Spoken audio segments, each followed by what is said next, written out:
नमस्कार, स्वागत है आपका हमारे चैनल पर।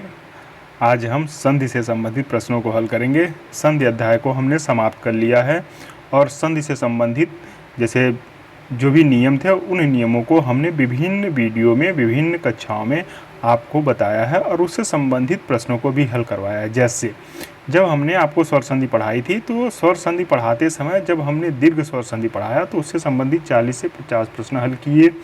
जब हमने गुण स्वर संधि पढ़ाया तो उससे संबंधित 40 से 50 प्रश्न हल किए। जब हमने आपको वृद्ध स्वर संधि पढ़ाया तो भी 40 से 50 प्रश्न को हल किया। जब हमने यड़ स्वर संधि पढ़ाया तो भी आपको 40 से 50 प्रश्न हल करवाए। उसी बाद यदि हमने अयाज स्वर संधि पढ़ाया तो भी 40 से 50 प्रश्न हल करवाए। उसके बाद जब हमने व्यंजन संधि पढ़ी तो उससे विभिन्न नियम पढ़े और उससे संबंधित 4-5 जो जितने भी नियम थे उससे संबंधित प्रश्नों को हल किया। टोटल उसमें भी हमने 70 से 75 प्रश्न हल करवाया।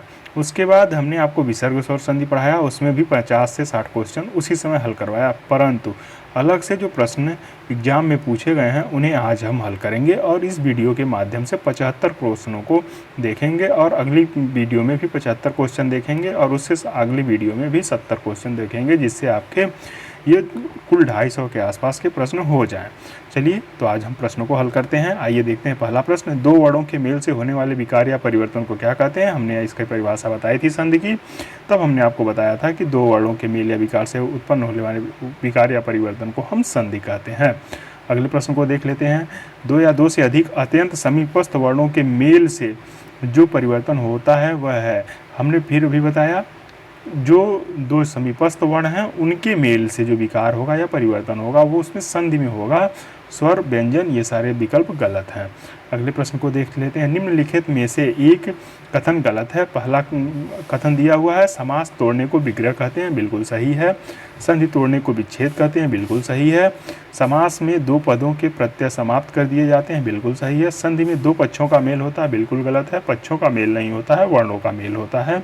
तो ऑप्शन नंबर डी गलत है, यानी कि सही होगा प्रश्न के अनुसार और ये गलत तथ्य है और सभी तथ्य बिल्कुल सही हैं। चलिए अगले प्रश्न को देखते हैं। संधि में दो पक्षों का संधि कितने प्रकार की होती है? तो हमने बताया था संधि 3 प्रकार की होती है, स्वर संधि, व्यंजन संधि और विसर्ग संधि।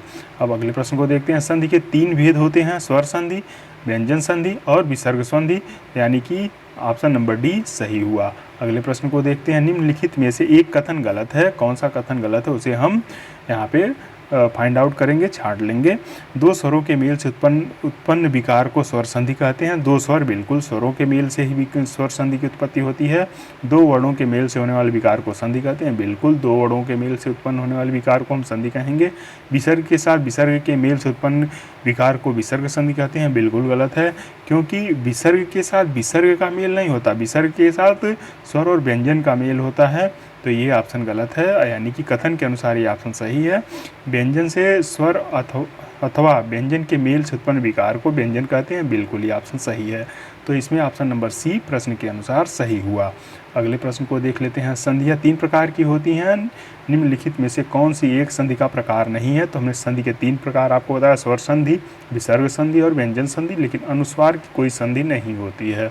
अगले प्रश्न को देखते हैं। स्वर संधि से संबंधित स्वर संधि से निम्नलिखित का संबंध किससे है? तो इसमें देखते हैं, ये प्रकार दिया हुआ, दीर्घ स्वर संधि होती है, गुण स्वर संधि होता है, हल संधि नहीं होती है, यण संधि होती है, विसर्ग संधि बिल्कुल होती है। तो इसमें जो है स्वर संधि के बारे में सिर्फ पूछ रहा है, तो इसमें ऑप्शन नंबर ए, सी और डी जिसमें दिया होगा वो ऑप्शन सही होगा।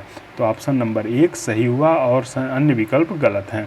अगले प्रश्न को देखते हैं। दुशासन का संधि विग्रह कौन सा होगा? दुशासन में विसर्ग संधि है और इसमें देखिए सही जो इसका संधि विग्रह होगा दुह धन शासन होगा। हमने आपको यह नियम अभी विसर्ग संधि में पढ़ाया था, इसे आप जाके वीडियो में देख लेंगे। निम्नलिखित में से सही संधि विच्छेद का चयन कीजिए।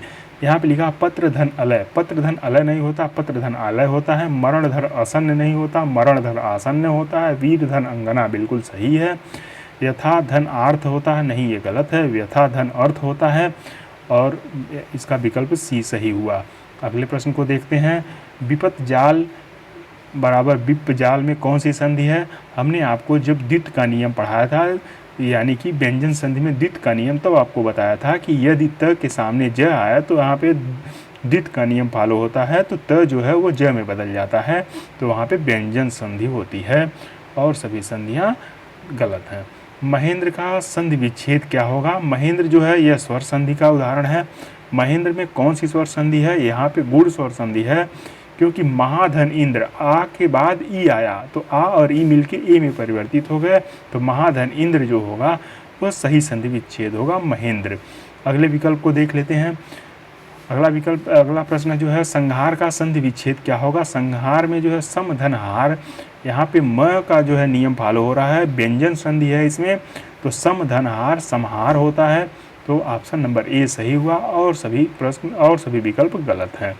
अगले प्रश्न को देख लेते हैं। नि धन कपट निम्नलिखित में से किस संधि का भेद है? देखिए यहाँ पे विसर्ग लगा हुआ है नि, तो यहाँ पे तो इसके विसर्ग लगने से ही आपको पता चल जाएगा कि यहाँ पे विसर्ग संधि है। हल संधि होती नहीं है, वृद्ध संधि होती है, दीर्घ संधि, ये सभी स्वर संधि के प्रकार हैं, वृद्ध और दीर्घ। तो वृद्ध दीर्घ में जो होता है अ यानी कि जो स्वर होते हैं दोनों का दीर्घीकरण होता है दीर्घ में, और वृद्ध में जो है वो यदि अ के बाद ए आए या अ आए तो अ में बदल जाता है, यदि अ के बाद उ आए या ओ आए या औ आए तो औ में बदल जाता है। अगले प्रश्न को देख लेते हैं। श्रद्धानंद का संधि विच्छेद क्या है? इसमें देखिए श्रद्धा धन आनंद है और इसमें स्वर संधि है, और स्वर संधि का कौन सी संधि होगी? दीर्घ संधि होगी, क्योंकि श्रद्धा धन आनंद अ के बाद अ आ रहा है, आ के बाद आ रहा है, तो यहाँ दीर्घीकरण हो रहा है। सदानंद में कौन सा संधि विच्छेद है? सदानंद सत धन आनंद, यहाँ पे जो है सत धन आनंद त आया, त के पहले के बाद जो है वहाँ पे सघोष आता है, तो अगर सघोष आ जाए तो सघोष जो है पहला जो है अपने के तीसरे में बदल जाता है, तो वहाँ पे सता आनंद हो जाता है। यानी कि व्यंजन संधि का पहला नियम जो हमने आपको बताया है उसे आप जाके वीडियो नंबर पहले में देखेंगे व्यंजन संधि की, वहाँ पे आपको क्लियर हो जाएगा। इसका ऑप्शन नंबर बी सही हुआ। अगले प्रश्न को देख लेते हैं। पुस्तकालय में कौन सी संधि है? पुस्तक धन आलय, पुस्तक धन आलय, यहाँ पे दीर्घीकरण हो रहा है, पुस्तक धन आलय, तो यहाँ पे दीर्घ स्वर संधि है, वृद्ध नहीं है, ये गुण और यड़ नहीं है। अगले प्रश्न को देखते हैं। अभिधन उदय की संधि कीजिए। अभी देखिए यहाँ पे छोटी ई की मात्रा है, उसके बाद उ आया, अब ई के बाद यदि कोई असमान स्वर आता है तो वह जो ई है वह य में बदल जाता है, तो यहाँ पे होगा अभ्युदय। अभ्युदय इसका सही आंसर हुआ। अगले प्रश्न को देख लेते हैं। निम्नलिखित शब्दों में से स्वर संधि को पहचानिए। सत धन गति, सत धन गति जो है इसमें क्या है? व्यंजन संधि है। उत धन ज्वल, इसमें भी व्यंजन संधि है। दिक धन दर्शन, इसमें भी व्यंजन संधि है, लेकिन पुस्तक धन आलय में स्वर संधि है। ऑप्शन नंबर डी सही हुआ। अगले प्रश्न को देख लेते हैं। महोत्सव का संधि विच्छेद का क्या होगा? महाधन उत्सव महोत्सव होगा, यहाँ पे महाधन उत्सव, यहाँ पे है व्यंजन संधि। अगले प्रश्न को देख लेते हैं। भुर्जा का संधि विच्छेद कौन सा होगा? भुर्जा में जो है वो दीर्घ स्वर संधि है, तो भू धन ऊर्जा, यानी कि बड़ा ऊ मिले तो बड़े ऊ में ही परिवर्तित होंगे। ऑप्शन नंबर ए सही हुआ। अगले प्रश्न को देख लेते हैं। नद्यागम गमन शब्द का संधि विच्छेद करिए। नदी धन आगमन, ई के बाद अ आया, ई के बाद अ आया, तो यहाँ पे यड़ स्वर संधि का उदाहरण हुआ। यह है नद्यागमन, नदी धन आगमन, विकल्प नंबर सी सही हुआ। अगले प्रश्न को देख लेते हैं। बालोचित शब्द का संधि विच्छेद क्या होगा? बाल धन उचित, बाल अ के बाद उ आया है तो वो में बदल जा रहा है, तो यहाँ गुण स्वर संधि है। ऑप्शन नंबर ए सही है और सभी विकल्प गलत हैं। अतियुक्त शब्द में संधि है अति धन उक्त। अब देखिए त यह के पहले आधा तय आया तो यहाँ यड़ संधि होगा, यह पहचान हमने आपको बताया था, तो इसे देखते ही आप तुरंत मार देंगे, अतियुक्त में यड़ संधि है। इसी तरह ई प्लस आ के बाद या बनता है तो यह यड़ संधि का नियम है, तो ऑप्शन नंबर डी सही हुआ। अगला प्रश्न देख लेते हैं। कौन सा व्यंजन संधि नहीं है? व्यंजन संधि में देखिए हमने आपको बताया था कि यदि व्यंजन के बाद स्वर आए या व्यंजन आए तो व्यंजन में विकार उत्पन्न होता है। देखिए वाक धन जाल, वाक धन जाल, तो यहाँ पे है व्यंजन संधि। रस धन आयन, यहाँ पे स्वर संधि है ना कि व्यंजन संधि। तद्धित में भी व्यंजन संधि है, उत्धरण में भी व्यंजन संधि है। विसर्ग संधि है, विसर्ग में हमने आपको बताया था सदैव सत धन एव में व्यंजन संधि है, गिरि धन ईस में जो है स्वर संधि है, निष्कर्म में जो है विसर्ग संधि होगा निह धन कर्म, संयोग में सम धन योग, संयोग में जो है व्यंजन संधि है। अगले प्रश्न को देख लेते हैं। पयोधि का संधि विच्छेद है।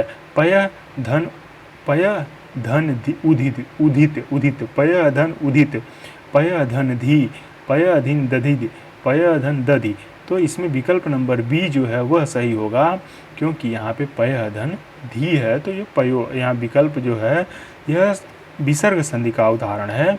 तो यहाँ पे देखेंगे आप विसर्ग के बाद ई आ रहा है, यानी कि यदि विसर्ग के बाद सघोष आता है तो ओ में परिवर्तित हो जाता है। जो हमने नियम बताया है, नियम नंबर 2 वो फॉलो कर रहा है, उसको आप ऐसे देख लेंगे। अब नियम नंबर 1 फॉलो कर रहा है, उसे आप देख लेंगे। अगले प्रश्न को देख लेते हैं। महेश्वर महाधनेश्वर में कौन संधि का नियम समाहित है? अब देखिए महा आ की मात्रा है, आ और ऐश्वर, आ और ऐश्वर यानी कि दीर्घीकरण हो रहा है, दीर्घ स्वर संधि है, वृद्ध स्वर संधि है, क्योंकि यहाँ वृद्ध स्वर संधि के नियम को वह फॉलो कर रहा है। तो ऑप्शन नंबर बी सही हुआ। सूर्योदय का संधि विच्छेद होगा सूर्य धन उदय। अब देखिए र आया, यह आया, सूर्य धन उदय, तो अ और उ मिलके ओ हो गए, तो अ और उ मिलके किस में होते हैं? गुण स्वर संधि में होते हैं। तो सूर्य धन उदय ऑप्शन नंबर बी सही हुआ। इसमें स्वर संधि का अगर आपको में पूछा जाए कि सूर्योदय में कौन सी स्वर संधि का कौन सा उदाहरण है, तो आप बताएंगे इसमें गुण स्वर संधि है। अगले प्रश्न को देख लेते हैं। अयादि संधि है। अयादि संधि में होता है कि नौ धनिक आव, आव होगा या आव, आय या अय या अव, ये होगा। तो यहाँ पे ऑप्शन नंबर ए जो है वह अयाद स्वर संधि का उदाहरण है। अगले प्रश्न को देख लेते हैं। निम्नलिखित में से कौन सा व्यंजन संधि का उदाहरण है? व्यंजन संधि का उदाहरण नहीं है। पहला में व्यंजन संधि है जग सम धन तोष, जगत धन दम्बा, जगत धन अम्बा, जगदम्बा, अहम धनकार, विद्या धन आलय में स्वर संधि है। स्वर संधि का दीर्घ स्वर संधि है। अगले प्रश्न को देख लेते हैं। मन धन अनुकूल की संधि है। मन धन अनुकूल हो जाएगा मनो अनुकूल, मनोकूल। तो ऑप्शन नंबर ए सही हुआ। अगले प्रश्न को देख लेते हैं। इत्यादि शब्द का सही संधि विच्छेद बताइए। इत्यादि का सही संधि विच्छेद होगा इत धन आदि। इत धन आदि ऑप्शन नंबर बी में सही है। इत धन आदि, ए में जो है आदि भी गलत लिखा हुआ है, ऐतिक होगा नहीं, इत भी गलत लिखा हुआ है। शुभेच्छा का सही संधि विच्छेद होगा तो शुभ धन इच्छा जहाँ होगा, यानी कि ऑप्शन नंबर बी सही हुआ, शुभेच्छा। जितेंद्रीय का सही संधि विच्छेद कौन सा है? जित धन इंद्रिय, जित इंद्रिय होगा। तो जित जहाँ भी लिखा होगा जित धन इंद्रिय, यानी कि ऑप्शन नंबर बी सही हुआ। गुडाकेश शब्द का संधि विच्छेद कौन सा है? गुड केस, गुडा केस, यानी कि बोलने से ही लग रहा है कि आ के बाद ई आएगा तो अ में बदल जाएगा, यानी वृद्ध स्वर संधि है। तो ऑप्शन नंबर सी सही हुआ। अगले प्रश्न को देख लेते हैं। देवर्षि का सही संधि विच्छेद कौन सा है? देवधन ऋषि, देवर्षि। देवर्षि में देवधन ऋषि जहाँ भी लिखा होगा तो वो ऑप्शन नंबर ए सही हुआ, देवर्षि। स्वागत शब्द में कौन सी संधि है? स्वागत में सुधन आगत, सुधन आगत। तो देखिए ऊ के बाद क्या आ रहा है? अ आ रहा है। सुधन आगत, सुधन आगत में अयादि स्वर संधि का उदाहरण है। सुधन आगत, सॉरी ये ऑप्शन गलत है। अयादि स्वर संधि सुधन आगत, यानी कि जो सु यानी छोटा ऊ के बाद असमान स्वर आता है तो वहाँ यड़ स्वर संधि होती है। ऑप्शन नंबर सी सही हुआ। अगले प्रश्न को देख लेते हैं। निर्गुण शब्द में कौन सा संधि है? निर्गुण, नि धन गुण, निर्गुण, निर्गुण में विसर्ग संधि है। अगले प्रश्न को देख लेते हैं। तत्पुरुष का सही संधि विच्छेद कौन सा है? तत् धन पुरुष। अब देखिए तत् धन पुरुष, तो यदि तीसरे के बाद, हमने नियम नंबर 2 जो व्यंजन में बताया था, तीसरे के बाद यदि अघोष आ जाए, यानी कि अघोष में प जो है वो अघोष है, यदि तीसरे के बाद अघोष आ जाए तो तीसरा अपने के पहले में बदल जाता है तो तत्पुरुष होगा। तो ऑप्शन नंबर बी सही आंसर होगा। अगले प्रश्न को देख लेते हैं। हिमालय का सही संधि विच्छेद होगा हिम धन आलय, हिमालय का सही संधि विच्छेद हो गया। इनमें से विसर्ग संधि का उदाहरण कौन सा है? निरंतर, निर धन अंतर, दिक धन गच। महाधन ईश, जगत धन ईश, तो यहाँ होगा निह धन अंतर निरंतर। तो ये ऑप्शन नंबर ए सही हुआ। अगले प्रश्न को देख लेते हैं।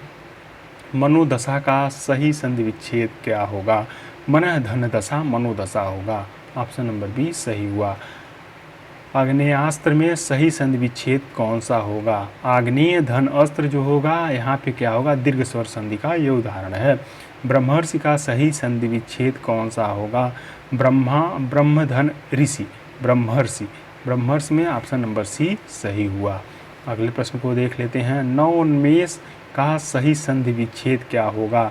नौ अ और उ मिलके यानी कि यहाँ पे गुण स्वर संधि का उदाहरण है। नवोन्मेष में ऑप्शन नंबर बी सही हुआ। सूर्योदय, सूर्योदय का सही संधि विच्छेद क्या होगा? सूर्यधन उदय सूर्योदय, ऑप्शन नंबर डी सही हुआ। अगले प्रश्न को देख लेते हैं। शुभेच्छा का सही संधि विच्छेद हुआ? शुभ धन इच्छा शुभेच्छा, ऑप्शन नंबर बी सही हुआ। निष्करुण का सही संधि विच्छेद कौन सा है? निह धन करुण, निष्करुण, यहाँ पे क्या है कि अ के पहले विसर्ग आया, उसके बाद क आया, क यानी कि नियम नंबर जो हमने विसर्ग संधि में नियम नंबर बताया था एक, नियम नंबर एक जो है विसर्ग के बाद यदि अघोष आ जाए तो जो परिवर्तन होगा उसका नियम नंबर एक का सब नियम एक जो बताया था वह फॉलो होगा। तो उसको आप अप्लाई करेंगे तो ऑप्शन नंबर 20 सही हो जाएगा। यदि कहीं कन्फ्यूजन हो तो आप इसे जाके पहले वीडियो को देखें, उसके बाद आके प्रश्नों को हल करें तो आपको आसानी से सारे प्रश्न हल करने में मज़ा भी आएगा और ये सब जो कॉन्सेप्ट है वो बिल्कुल क्लियर हो जाएगा, क्योंकि वीडियो में हमने उन सारे कॉन्सेप्टों को बहुत शानदार तरीके से समझा रखा है, जिससे कि परीक्षार्थी को आसानी से शून्य से शिखर तक के जो प्रश्न आते हैं, किसी भी लेवल का पेपर आए तो आप आसानी से हल कर पाएँ। तो आप वीडियो को ज़रूर देखें और उसके बाद इन प्रश्नों को भी देखें, 1 से 2 बार देखें, जिससे आसानी से आप संधि से संबंधित प्रश्नों को हल कर पाएँ। यदि आप 5-6 घंटा संधि पे दे देते हैं तो आप विश्वास मानिए कि आप आसानी से किसी भी लेवल के प्रश्न को हल कर लेंगे। चलिए देखते हैं प्रश्न को। सउद्देश्य का सही संधि विच्छेद क्या होगा? अब देखिए बोलने से ही लग रहा है स धन उद्देश्य, स के बाद उ है, अ के बाद उ आए तो ओ में बदलता है, गुण स्वर संधि का उदाहरण है ऑप्शन नंबर डी। इनमें से अभ्युदय शब्द का सही संधि विच्छेद क्या होगा? देखिए यह के पहले भ आया तो यहाँ पे यड़ स्वर संधि का उदाहरण है, ये आपने तुरंत पकड़ लिया। अभ्युदय में तो इसका सही संधि विच्छेद होगा अभिधन उदय, ऑप्शन नंबर बी सही हुआ। चलिए अगले प्रश्न को देख लेते हैं। गीतांजलि का सही संधि विच्छेद कौन सा होगा? गीत धन अंजलि, गीतांजलि का सही संधि विच्छेद होगा। देखिए अ के बाद अ आया तो दीर्घीकरण हो गया, तो यह दीर्घ स्वर संधि का उदाहरण है। स्वर्ग धन आरोहण, स्वर्ग धन आरोहण बोलने से इसका सही संधि विच्छेद निकल गया, स्वर्ग धन आरोहण, यानी कि ऑप्शन नंबर डी सही हुआ। अगले प्रश्न को देख लेते हैं। निष्फल का सही संधि विच्छेद कौन सा है? निह धन फल, निष्फल, यानी कि यहाँ पे विसर्ग संधि का उदाहरण है, ऑप्शन नंबर सी सही हुआ। त्रिपुरारी का सही संधि विच्छेद कौन सा होगा? त्रिपुर धन अरि, अ के बाद अ आता है, आ में बदल जाता है, यानी कि दीर्घ स्वर संधि का उदाहरण ऑप्शन नंबर 1 सही हुआ। अगले प्रश्न को देख लेते हैं।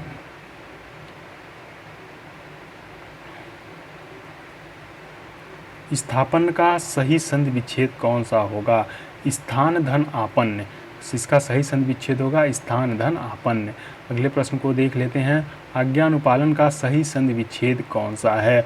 आज्ञा धन अनुपालन, तो आज्ञा धन अनुपालन, यानी कि ऑप्शन नंबर डी सही हुआ। यथोचित का सही संधि विच्छेद है यथा धन उचित, संधि विच्छेद इसका सही संधि विच्छेद ऑप्शन नंबर बी सही हुआ, यथा धन उचित। विद्यार्थी का सही संधि विच्छेद है विद्या धन अर्थी, विद्या धन अर्थी, यानी ऑप्शन नंबर बी सही हुआ। अगले प्रश्न को देख लेते हैं। नाविक का सही संधि विच्छेद कौन सा होगा? अब देख लें, आव, आव आया, यानी कि आव हमने जो पहचान चिन्ह बताया था आदि स्वर संधि में, तो नौ धन इक जहाँ लिखा होगा वहाँ होगा नाविक, ऑप्शन नंबर सी सही हुआ। व्यवहार का सही संधि विच्छेद है वी धन औ धन हार, यानी कि ऑप्शन नंबर ए सही हुआ, व्यवहार का सही संधि विच्छेद। सावधान का सही संधि विच्छेद क्या है? सधन अवधान, सही संधि विच्छेद होगा सावधान का। निश्चल का सही संधि विच्छेद क्या? सधन अवधान में जो है दीर्घ स्वर संधि है, आप आसानी से समझ जाएंगे। उसके बाद निश्चल का सही संधि विच्छेद है निह धन चल, इसमें विसर्ग संधि है, ऑप्शन नंबर ए सही हुआ। अगला सद्धर्म का सही संधि विच्छेद होगा? सत धन धर्म। सत अब देखिए धर्म जो है वह क्या है? अघोष, वो सघोष है, ध सघोष है, उसके त जो है वो पहला, यानी पहले के सामने यदि सघोष आता है तो पहला अपने के तीसरे में बदल जाता है। ऑप्शन नंबर डी व्यंजन संधि का जो है नियम नंबर 1 फॉलो हुआ। अगले प्रश्न को देखते हैं। सुक्ति का सही संधि विच्छेद है? सूधन उक्ति। सूधन उक्ति जो है सही संधि विच्छेद होगा। उ और उ मिलके बड़ा उ यानी दीर्घीकरण हो रहा है, तो दीर्घ स्वर संधि का उदाहरण हुआ। चलिए अब अगले प्रश्न को देखते हैं।